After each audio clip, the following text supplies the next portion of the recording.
తెలంగాణ రాష్ట్రంలో రేపు నాకు తెలిసి మున్సిపల్ చైర్మన్లు, మేయర్లు వీళ్ళంతా రేపు ఖరారయ్యే అవకాశం ఉన్నట్టుగా వార్తలు వస్తున్నాయి. సో 16వ తారీఖు అందరూ నాకు తెలిసి ఖరారవుతారు, ప్రమాణ స్వీకారాలు జరుగుతాయి. ఈ కార్యక్రమం అంతా ఈ తతంగం మొత్తం జరుగుతూ ఉన్నది. అయితే రాష్ట్ర వ్యాప్తంగా ఒక 66 మున్సిపాలిటీలు మాత్రమే కాంగ్రెస్కి వచ్చినాయి. ఓ 4 కార్పొరేషన్లు వచ్చినట్టున్నాయి. ఇదంతా యాక్చువల్ ప్రజలు న్యాయ నిర్ణేతలుగా ప్రజలు ఇచ్చిన గెలుపు. మిగతాదంతా ప్రజలు మిక్స్డ్ రిజల్ట్ ఇచ్చారు, హంగ్ ఇచ్చారు. అంటే అన్ని పార్ట్లకు సరి సమానంగా ఓనికి ఎక్కువ ఓన్ తక్కువ ఇచ్చి ఎవరికి కూడా మ్యాజిక్ ఫిగర్ ఇవ్వలేదన్నమాట. సో అట్లాంటి మ్యాజిక్ ఫిగర్ ఇయ్యని ప్రాంతాల్లో కాంగ్రెస్ పార్టీ చిల్లర రాజకీయం అంటారు. చిల్లర మన ఊర్లలో చెప్తారు చూసినా, ఏ చిల్లర నా కొడుకు అంటారు చూసినా గట్లా. సో చిల్లర రాజకీయం చేసైనా సరే హంగ్ వచ్చిన ప్రాంతాలు మనవే అని చెప్పుకునే ప్రయత్నం చేయాలని చూస్తుంది. ఇంకోటి, మంది ఊటిన పిల్లలను మన పిల్లలు అని చెప్పేసి చెప్పొద్దని రేవంత్ అన్న చెప్తా ఉంటాడు. మరి ఇలా అదే పరిస్థితి ఆయన కూడా తీసుకొచ్చుకున్నాడు. బీఆర్ఎస్ పార్టీలనో, బీజేపీలనో, ఎంఐఎంనో, ఇంకొకనో గెలిచిన తీసుకొచ్చుకొని వాళ్ళ పార్టీ వాళ్ళు కాదు మా పార్టీ వాళ్ళు అని చెప్పుకునే ఒక చండాలమైన కార్యక్రమానికి తెరలేపిండు. సో అన్ని పేపర్లో ఇలా బ్యాన్ అయ్యటం అదే. ఎందుకంటే రేపు పొద్దుగాల డిసైడ్ కావాలి. ఓని పబ్బుకు తీసుకపోడు, ఓని గబ్బుకు తీసుకపోడు, ఓని బ్యాంకాకు, ఇంకోడికో ఇంకేడుకో. సో ఈ కార్యక్రమాలు ఇంకోటికి ఇల్లు ఇవ్వాలి, ఓనికి ప్లాట్ ఇవ్వాలి, ఓనికి కబ్జాలు చేసి పెట్టుకోవాలి. సో అన్నిటికీ పర్మిషన్లు మేము ఇస్తామని చెప్పేసి భరోసా ఇస్తూ మాకు మద్దతు తీరు అంతే. మేము చైర్మన్లం అవుతాం, మేము కార్పొరేషన్ మేయర్లం అవుతాం.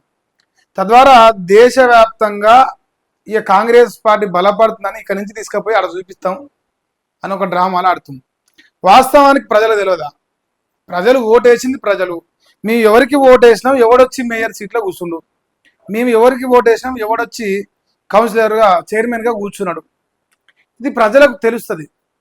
అంటే ప్రజలు పిచ్చోళ్ళు అనుకోవడమా, ప్రజలు అజ్ఞానులు అనుకోవడమా, ప్రజలకు సోయి లేదు, మేము ఎన్ని గలీజ్ పనులు చేసినా ప్రజలు చూస్తూ మౌనంగా ఉంటారనే ఒక అహంకారం అర్థం కావట్లే. సో ఇలా అదే టైటిల్ తీసుకున్నా. ఇక హంగు ఉంటే చిల్లర రాజకీయం చేయండి అని చెప్పేసి వాళ్ళ కాంగ్రెస్ పార్టీ ఎమ్మెల్యేలకు, ఎంపీలకు, మంత్రులకు అందరికీ రేవంత్ రెడ్డి సెలవిచ్చిండు. సో మరి ఈయన పేపర్లు ఇలా రాష్ట్రంలో ఒక 5 ముత్తైదులు ఉన్నారు. వాళ్ళంతా రోజు ఒడిబియ్యం వండుతూ ఉంటారు. పసుపు బియ్యం అనొచ్చు, ఒడి బియ్యం అనొచ్చు, వండుతూ ఉంటారు, బ్రహ్మాండంగా వండుతుంటారు. సో మొదటి స్థానంలో ఇలా మొదటి ముత్తైద మన ఆంధ్రజ్యోతి రాధాకృష్ణ. సో ఈయన ఫస్ట్ పేజీలో లేడు, 3వ పేజీలో ఉన్నాడట. సో 3 పోదాం మనం. మా ఆంధ్రజ్యోతి రాధాకృష్ణ మొదటి వార్త ఇక చూసుకోరు. ఇక్కడ చేజిక్కించుకోండి, ఇది చేజిక్కించుకోండి అని చెప్పేసి రాసిన టైటిల్. హంగు వచ్చిన మున్సిపాలిటీలు, కార్పొరేషన్లో కాంగ్రెస్కు సాఫీగా అధికారం దక్కాలి. ఇది హంగు వచ్చిన దగ్గర. ఎట్లా? అధికారంలో మేము ఉన్నాం, మీరు మాకు మద్దతు ఇస్తే మీకు నిధులు వస్తాయి, లేదంటే మీకు పైసలు ఇస్తాం, ఇంకోటి ఇస్తాం. అధికారం ఉన్న మమ్మల్ని కాదని మీరు ఒకవేళ అటుపక్క పోతే మిమ్మల్ని సిడగాడతాం, వదిలిపెట్టే ప్రసక్తి లేని బెదిరింపులు. డైరెక్ట్ చెప్పాలంటే ఒకప్పుడు రేవంత్ రెడ్డి ఎట్లయితే ఆర్టీఐ వేసి బ్లాక్మెయిల్ చేసి సంపాదించిండో ఇప్పుడు అదే రకంగా బ్లాక్మెయిల్ చేస్తాను, సింపుల్గా చెప్పాలంటే. సో బ్లాక్మెయిల్ చేసి బెదిరించి అదిరించి వాళ్ళని తీసుకొచ్చుకొని నేనే మునగాన్ని అని చెప్పుకునే ఒక ప్రయత్నం అయితే ఇక్కడ కనిపిస్తున్నది. ఇక ఏ మాత్రం కూడా అవకాశం ఉన్నా వదలదట. అంటే వాడు ఎంఐఎం వాడు కానీ, కాంగ్రెస్ వాడు కానీ, బీఆర్ఎస్ వాడు కానీ, ఎవడన్నా కానీ వాడు కౌన్సిలరో లేదంటే కార్పొరేటరో గెలిస్తే చాలు అని అర్హత గంతే. ఇక వాడు ఎన్ని లంగా పనులు చేసినా ఎట్లాంటి పార్టీలో ఉన్నా మన సిద్ధాంతం లేదు, పార్టీలు లేవు, మనులు లేవు. మనం మేయరు లేదంటే కార్పొరేషన్ చైర్మన్ మనం కావాలి అంతే, మున్సిపాలిటీ చైర్మన్. ఇప్పుడు ఎవరు వచ్చినా కాదనకుండా పార్టీలో చేర్చుకోండి. ఒకవేళ ఇదే కార్యక్రమం ఇవాళ కేసీఆర్ ముఖ్యమంత్రిగా ఉండి కేసీఆర్ ఇదే మాటలు అనుంటే ఇదే బ్రోకర్ రాధాకృష్ణ ఆంధ్రజ్యోతి పత్రిక ఈ రకంగా రాస్తుండేనా? మీరు చెప్పురా, కామెంట్ సెక్షన్ ద్వారా తెలియదు. ఒకవేళ ఇదే పొజిషన్లో ఇదే సీట్లో ఈరోజు కేసీఆర్ కూర్చొని ఇంతే చిల్లర రాజకీయం చేసి ఉంటే ఆ నల్లికుట్ల రగ్గాడు, ఆ మనతోలి వెలుగు నడిపేటోడు, మన మలిగాడు, ఈ కాంగ్రెస్ పెంపుడు పేపర్లు ఒక్కొక్కడు గజం కజం ఎగురుతుంటారు. కానీ ఈ బ్రోకర్ ముచ్చట్లు రేవంత్ రెడ్డి చెప్తే మన చెవులల్లా తేనె పోసినట్టుగా అనిపిస్తుంది మన రాధాకృష్ణకు, ఈ 5 ముత్తైదులకు, ఈ కాంగ్రెస్ జోకుడు యూట్యూబ్ ఛానళ్లకు. బా ఎంత మంచిగా చేస్తాండ్రా, షబాష్ షబాష్ అని అనదలుచుకోరాలి. ఇక కొత్తగూడెం సిపిఐ కంట బైంసా మజ్లిస్కి ఇద్దాం, బైంసా మజ్లిస్కి ఇద్దాం. ఒకప్పుడు బైంసాలో అల్లర్లు జరిగినాయి గుర్తుందా బీఆర్ఎస్ ఉన్నప్పుడు. సో బైంసా మజ్లిస్కే ఇద్దామని అంటున్నాడు. ఏం చేద్దాం అంటుండు, మరో ఇక తెలుసు కదా పక్కన ఓ దేశం ఉంది కదా అట్లా తయారు చేస్తామని చూస్తుండే. మరి ఇక దానికి తోడు మంత్రులుగా బాగా పనిచేసిరట, వేసట. ఇది మంత్రులు ఓటుకు 10,000 బాగా పంచిరు, శబాష్ అని చెప్పినంట. పురపాలక సంఘాలను దేశంలోనే ఆదర్శంగా తీర్చిదిద్దేలా చర్యలు చేపడదాం. రేపు ఇవాళ చైర్మన్ అయితే రేపు పొద్దుగా బంగారు మున్సిపాలిటీ అవుతుంది, లేదా వజ్రాల మున్సిపాలిటీ. మామూలు కాదు, మళ్ళీ డైమండ్ గోల్డ్ ఇంకేమైనా పెద్ద పెద్ద ఏమైనా ఉంటే చెప్పురు గసబంచి కోహినూరు వజ్రం లెక్క. మరి ఇప్పుడు ఆల్రెడీ సర్పంచ్లకు గదే సేమ్ డైలాగ్ చెప్పిండు కదా, ఇట్లనే దేశంలోనే నెంబర్ 1 గ్రామ పంచాయతీలను చేద్దాం కదా, చేసిండా? దేశంలోనే నెంబర్ 1 తెలంగాణ చేస్తాను కదా, చేసిండా? ఎలా ఉన్నో నెంబర్ 1 మోసం చేయడం వల్ల, హామీలు ఎగవేయడం వల్ల, ప్రజల్ని నిండా ముంచడం వల్ల మనం నెంబర్ 1 సాధించినాం దేశంలో. సో ఇప్పుడు గెలిచింది కదా, ఇక ఆగడిగా ఇక మామూలుగా ఉండదు కదా. ఎంత గెలిచిండు? 51 మార్కులు వచ్చింది, జస్ట్ పాస్ అన్న అవుతలేడు. సో ఇప్పుడు ఇదే ఊపులాట పరిషత్తు సంగ్రామంలో గెలుద్దాం అంటే జెడ్పీటీసీ ఎంపీటీసీ. త్వరలో జెడ్పీటీసీ ఎంపీటీసీ ఎన్నికలట. మంత్రులతో భేటీలో ముఖ్యమంత్రి రేవంత్ రెడ్డి. అంటే దీని మీనింగ్ ఏంటంటే, దీని పర్యావసానం ఏంటంటే, ప్రజలు ఏ హామీలు నెరవేర్చకున్నా పైసలు ఇస్తే ఓటేస్తారు. ఆ సీక్రెట్ మనకు అర్థం అయిపోయింది. సో ఇంకా పార్టీ సింబల్ అయినా పార్టీ సింబల్ లేకున్నా ఏది ఏమైనా పైసలు ఇస్తే చాలు, హామీలు అమలు చేయాలని అవసరం లేదు. సో ఇప్పుడు ఈ ఏది వేసుకొని అన్ని జనాలు అడిగారు, ఓటుకి ఎంత ఇస్తావు, నీకు వేస్తావు ఓటు. అవతలోడు బీఆర్ఎస్ వాడు బీజేపీ వాడు గెలిపించిండు, వాడికంటే నువ్వు ఎంత ఎక్కువ ఇస్తావు చెప్పు, నీకు ఓటేస్తాను అంటున్నారు జనాలు. సో తద్వారా మనం పైసల్ని నమ్ముకున్నాం, పైసలు నమ్ముకుంటే చాలు, పథకాలను అభివృద్ధిని మనకి ఏ దక్కర్లని చెప్పేసి రేవంత్ రెడ్డి వాళ్ళ మంత్రులతో చెప్తూ ఇదే ఊపులా మళ్ళా చూతేగానం జనాల్ని. ఎమ్మెల్యే ఎలక్షన్లకు చేసినాం, ఎంపీలకు చేసినాం, సర్పంచ్లకు చేసినాం, మున్సిపాలిటీలకు చేసినాం, రేపో మాపో జెడ్పీసీ ఎంపీటీసీలకు చేద్దాం అని చెప్పేసి డిసైడ్ చేసేసినంట. ఇక చూసుకోరు నాయన మీరు ఎవరైతే రేపు ఎంపీటీసీ జెడ్పీసీ ఎన్నికలు పోటీ చేయాలో మీరు పైసలు రెడీ చేసుకోరని చెప్తాడు. పైసలు అంటే మంచిగా ముందుగా తెచ్చుకొని తయారుగా పెట్టుకొని మరి మీరే నెక్స్ట్ దిగాల్సింది. ఇది కాంగ్రెస్ పార్టీ చెప్తున్న వ్యవస్థ. ఇక్కడ ఒక ఫోటో కనిపిస్తుంది, ఈ ఫోటో మీకు అర్థమైందా? ఈ ఫోటోలో కొత్త వ్యక్తులు కనిపిస్తున్నారు. వీళ్ళు ఎవరయ్యా అంటే ఇక్కడ మా చిన్నగా రాసింది మా రాధాకృష్ణ. అంటే లంగ వార్త పెద్దగా రాస్తాడు, ప్రజలకు తెలియాల్సిన చిన్నగా రాస్తాడు. ఏమంటున్నాడా, ముఖ్యమంత్రి రేవంత్ రెడ్డిని కలిసిన Vaddepalli municipality AIFB all India forward bloc కౌన్సిలర్లు చిత్రంలో మంత్రి జూపల్లి మహేష్ గౌడ్. ఏమంటారు, వీళ్ళు ఎవరైతే వడ్డేపల్లి మున్సిపాలిటీలో చైర్మన్ గా గెలిచే అవకాశం ఉందో, ఎవరైతే 8 కౌన్సిలర్లు గెలిచిరో వాళ్ళందరికీ కల్వకుంట్ల కవిత ఏదైతే బాధ్యత వహించి వాళ్ళకి బీఫామ్ ఇచ్చి గెలిపించుకుందో వాళ్ళందరినీ రేవంత్ రెడ్డి ఒక దొంగ ప్రజాస్వామ్యాన్ని కూని చేస్తూ తీసుకొచ్చుకొని ఇళ్ళ పెట్టుకొని షబాష్ ముఖ్యమంత్రిని కలిసిన వడ్డేపల్లి మున్సిపాలిటీ కౌన్సిలర్లు. సిగ్గు లజ్జ ఏమైనా రాధాకృష్ణ కనుక ఉండాలి, మరి రేవంత్ అన్న కనుక ఉండాలి. ఇప్పుడు కల్వకుంట్ల కవితక మీ పార్టీనే, మీ సోపతేనే. ఇప్పుడు మీరు లేక ఒకటి బోని పెట్టింది, దొంగల లెక్క తీసుకొచ్చుకుని లేసుకుంటుంది. ఇక మరి మీరు ఏం నియతిగాళ్ళు, మీరిగా ఇగో ఈ చెట్టు మీద వాలిన కాకి ఆ చెట్టు మీద వాలుద్దు. ఆహా, పతివతలు చెప్పవంటే పొద్దుగులు చెప్తారు, చేసేయమని అన్ని లంగా పనులు కనిపిస్తున్నాయి. సో ఇప్పుడు ఈ లంగా పన కాదనే గిట్లనే ఇప్పుడు ఎట్లా ఎన్ని చిల్లర రాజకీయాలు చేసినా సరే, ఎన్ని లత్కోర్ పనులు చేసినా సరే, ఫైనల్ గా మున్సిపాలిటీలు మనం కూర్చోవాలి కుర్చీలకు అంతే. మనం కుర్చీలో కూర్చుంటే అది ఎట్లా కూర్చున్నాం, సంసార లెక్క కూర్చున్నావా, వ్యభిచార లెక్క కూర్చున్నావా, ఇంకెట్లా కూర్చున్నావా మనకు అవసరం లేదు, కూర్చున్నావా లేదా కుర్చీలకు అంతే.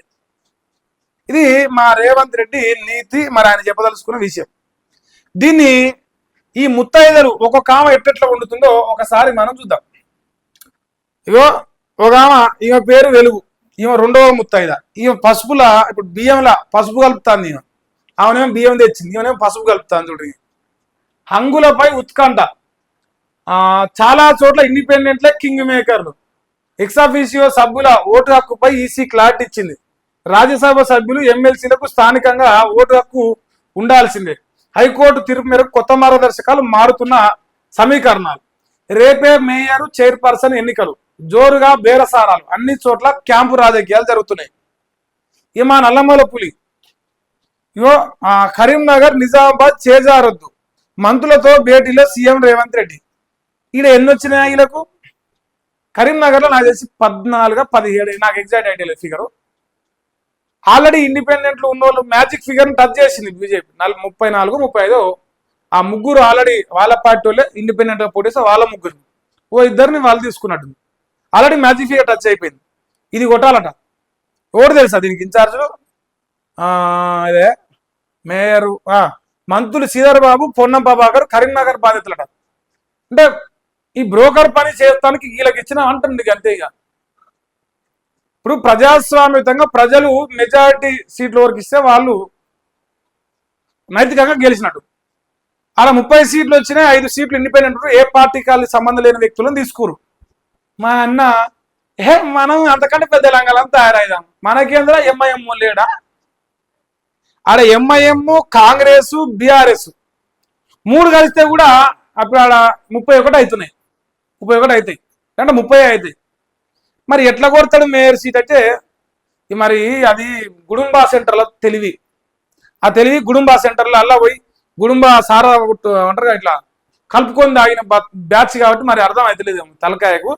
జర సోయి చెప్పున్నాయన. ఇప్పుడు ఇక్కడ నిజామాబాద్ అంటే ఇప్పుడు అది ఈసీ నిన్ననే గైడ్ లైన్స్ జారీ చేసింది. హౌ ఓర్ చోరీ, నిజామాబాద్ లో ఎక్కడ ధర్మపురి అరవింద్ మేయర్ బీజేపీని పెడతాడో, మనం ముందే తుర్కోల పార్టీ కదా, మనకు తుర్కోల సోపతి ఉంది కాబట్టి ఎంఐఎం ప్లస్ కాంగ్రెస్, అసలు మేము పొత్తులో లేము, అస్సలు లేము. వాడు సిగ్గు లేకుండా చెప్పింది. మనకు అస్సలు నైతికంగా అసలు మనిషి పుట్టుక పుడితే మానవ జన్మ ఎత్తే ఇజ్జత్ రోషం ఉండాలి మనకు. ఇప్పుడు 28 సీట్లు వచ్చాడు, మీ ప్రతిపక్షాలు ఉంటాం మాకేం అవసరం లేని పిక్కుండు బీజేపీడు. కాంగ్రెస్ నిజంగా రోషంగా అయితే చల్ నీ వాడు నిన్నగాకమన్నా రెడ్డిోడు గెలిచినా, ఎలుమోడు గెలిచినా, ఎవరు గెలిచినా మా సంఖ్య నాకడానికి వస్తారని ముఖం పట్టుకొని అన్నాడు. నాదో బతుక నీ ఎందుకు పోతా అనకాడికని అనుకోవాలి. వచ్చి మాకెందుకు సిగ్గి దులుపుకొని పోతాను పోయి అని పక్కన జోరుతారు. వాడేమో ఒకరిని కట్టుకుంటాడు, ఒకరిని ఉంచుకుంటాడు. మరి ఎవరిని కట్టుకుంటుండో ఎవరిని ఉంచుకుంటాడు కానీ మొత్తానికి బీఆర్ఎస్ కాంగ్రెస్ తో సోపతి మాత్రం వదులుతలేడు. వీడు నా సోపతి అని చెప్తాడు, వాడు నా సోపతి అని చెప్తాడు. వాడేమో నాకు ఒకటి సోపతి, అందరూ నేను ఉంచుకున్న వాళ్ళు కట్టుకున్నాను వాడు చెప్తాడు. బజార్ల నండి బజార్ల బరి వత్తలు జద్దిస్తాడు ఎంఐఎం వాడు. అయినా లజ్జ లేదు మనకు. మనకు రాజకీయం కావాలి, నైతిక విలువలు మనకెందుకు? రాజకీయం కావాలి, కుర్చీలో కూర్చోవడం కావాలి. అది అవసరమైతే ఇప్పుడు రేపో మాపో కసమంటి పక్క దేశంకి వెళ్ళి కూడా శత్రుదేశం వచ్చి కూర్చోబెట్టి వానితో కలిపి సోపతి చేసి కూర్చోన్నా కూర్చుంటారు వాళ్ళు. దేశం ఎట్టపోతుంది, మనకు నైతిక విలువలు ఎందుకు? మన పార్టీ సిద్ధాంతం ఎక్కడ బొక్కలోది, మనకు కావాలని కుర్చీ. అది నల్లమల పులి గారి ముచ్చట. ఇది ఇంకో రామ, ఈమె పేరు ఏనాడు, ఈమె రాసింది పద్యబద్ధ లెక్క రాసిందిగా బ్రహ్మాండంగా. బలాలు తారుమారైతున్నట. కాంగ్రెస్ ఖాతాలో వడ్డేపల్లి వడ్డీ ఎట పడది. ప్రజలు కాంగ్రెస్ పార్టీకి అక్కడ 10 కౌన్సిలర్లు ఉంటే ఎన్ని ఇచ్చిర్రు మీకు? ఒక్కటైనా ఇచ్చిర్రా? ప్రజలు ప్రజాస్వామ్యతంగా ఓటు వేస్తే గెలిచినోడు వాడు కుసుచ్చి దానికి అర్థం ఉంది. దొంగనా కొడుకు లెక్క దొబ్బుకొచ్చుకొని అదిరిచి బెదిరించి బ్లాక్ మెయిల్ చేసి తెచ్చుకుంటే అది ఇంకా కాంగ్రెస్ ఖాతాలు, కాంగ్రెస్ ఖాతాలు, కాంగ్రెస్ ఖాతాలు. అట కాదు, దొంగనా కొడుకుల ఖాతాలో దొంగనా కొడుకుల ఖాతాలో దొంగనా కొడుకుల ఖాతాలో పడ్డది అని పెట్టుకోరు రేపటి నుంచి. దొంగనా కొడుకులు లెక్కనే చూస్తారు మా జనాలు. ఇదేమన్నా పతివత పన? నా భాషలో ఇంకా బ్రహ్మాండంగా చెప్తాను నేను చెప్పమంటే. నా భాషలో ఇంకా బ్రహ్మాండంగా చెప్పగలుగుతా. మనము ఏ పార్టీ కలవకపోయినా గా పార్టీ అన్ని తీసుకొచ్చుకుంటే మనకు అర్థం ఉంటుంది. పక్క పార్టీ ఇప్పుడు నాకేం మంచి మంచి భాష వస్తుంది కానీ వద్దులే, సస్తారు మళ్ళీ అనవసరంగా. అంత మంచి భాష వస్తుంది రేవంతనా. దీన్ని వేరే పని లెక్క చూస్తారు జనాలు. వ్యభిచారం కూడా దీనికంటే ఇంకా మంచిదే ఓ రకంగా. మీరు చేసే ఈ పని కంటే రాజకీయ వ్యభిచారమే ఇది. ఇంకా దానికి అడ్వాన్స్ ఏమైనా పదాలు ఉంటే దేలాడదాం మనం దానికి అడ్వాన్స్ ఏమైనా పదాలు ఉంటే. ఇక గెలిచిన 90 గెలిచిన 100 గెలిచిన 116 గెలిచిన 100కు 100 మార్కులు మున్సిపాలిటీ ఎన్నికల్లో రేవంత్ రెడ్డి పడ్డాయి అని రేపు ఎల్లుండి రాస్తారు. అలా సిగ్గులేదు కదా మరి, చూద్దాం మనం అది కూడా. ఒక ఆమె ఇంకా ఈమె పెద్ద ముత్తైది. ఇప్పుడు ఈమె ఎటు వేయింది చూసుకొని నీ అక్క. ఇప్పుడు ఇదే కేసీఆర్ ఉంటే సిగ్గు తప్పిన కేసీఆర్ ఫార్వర్డ్ బ్లాక్ 40కి వెళ్ళి గుంజుకొచ్చుకుండు దొంగల లెక్క అని రాస్తారు. ఇప్పుడు కేసీఆర్కి రాస్తే గట్ల రాస్తారు. రేవంత్ రెడ్డి సరిపోనిస్తాడు పైసలు, సరిపోను గలెపెట్ట బొజ్జ మొత్తం నింతాను ఒక్కొక్కరికి. అందుకే బ్రహ్మాండంగా జోక్తుడు. చెప్పినాగా ముత్తైదులు అంతా కలిసి పసుపు కలిపి ఒక నూనె పోసి ఒక బియ్యం తెచ్చి ఒక చేతులతో కలిసి ఒక ఒడి బియ్యం పోతాను. బతుకులు పాడుగారు మీద జర్నలిజం. ఇగో ముత్తైదు రావిరా పొచ్చోడు ఆయన. వీడు పొచ్చుకున్న గట్టివాడు అనుకున్నాడు. పొచ్చోడు కాదు, అటు పొట్టిగా ఉన్నాడు, అటు గట్టిగా లేడు, దద్దమ్మ అయిపోయింది. ఇప్పుడు ఆ రాసిడు మా రాధాకృష్ణ పొచ్చోళ్ళు గట్టివాళ్ళు అని. అందుకే మీకు ఆ టాపిక్ చెప్తున్నా. ఇది ఏడా మల్లేసా ఏడ్రా మా నాన్న తీసుకొని పోయా అమ్మ అదిరిండ్రు. ఏదిరా రెడ్డిలో ఎడమూల ఓట్లు లేకపోతే మనం ఒక కౌన్సిలర్ గెలవకపోతే ఠీకే ఇటు మలిపోయింది ఇప్పుడు. సో ఇది ముచ్చటే. ఇంతవరకు మన ముత్తైదులు రాసిన వ్యవహారం, వాళ్ళు చెప్తున్న విధానం, వాళ్ళు చేసిన సక్కమైన సంసారి పని. ఈ సంసారి పనికి మీరు ఎన్ని మార్కులు ఇస్తారో నాకు పెట్టరు అంతే.